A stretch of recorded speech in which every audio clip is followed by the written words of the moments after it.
father was coaching at Michigan State. I lived there until I was 5 years old. So we moved to Arizona when I was 5. My dad was young, still in his 20s, as the head football coach of Arizona State University. It was still Teachers College or Tempe Normal or whatever. While he was coaching here, it became Arizona State University. In 1957, they had their first undefeated season ever and ranked in the top 10, and so it kind of elevated ASU's football. A lot of people might say that the most important was that he brought Frank Kush here as one of his assistants. My name is Yazzie Devine. I'm the former CEO of Native American Connections. I spent most of my growing up years in Columbia, Missouri. I was a middle child. My grandmother lived with us after everyone was born. There were 10 of us, and so we had a very big family. I grew up riding horses, playing sports, outdoors in the woods across the street.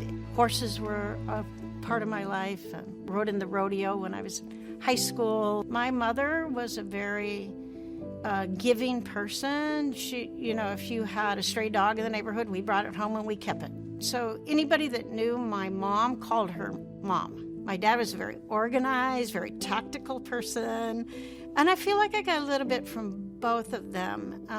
But that caring, accepting grace, spiritual grace, came from my mom.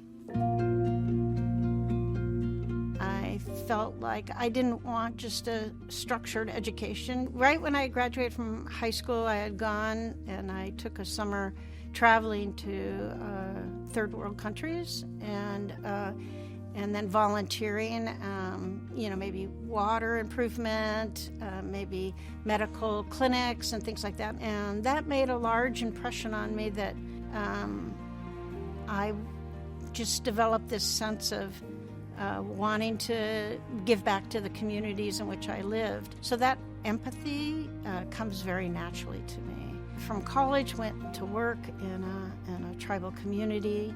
And when I came to Arizona, I was staying with a tribal family. I went to work for Indian Rehabilitation in 1979. It was a very small program. I was the third employee. And in the early 1990s, we decided that we were bigger than just Indian rehab, and that we wanted to serve a greater mission within the community.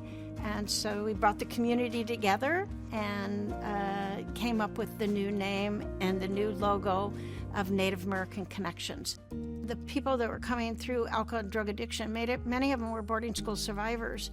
So early on, the amount of trauma that people experienced, abuse, physical abuse, sexual abuse, growing up in a boarding school environment without that loving support of a family, the culture deprivation that happened when couldn't speak their language, and influence on religion, culture, language, foods, everything, way of life. So I think having to really incorporate that into Native American Connections programs.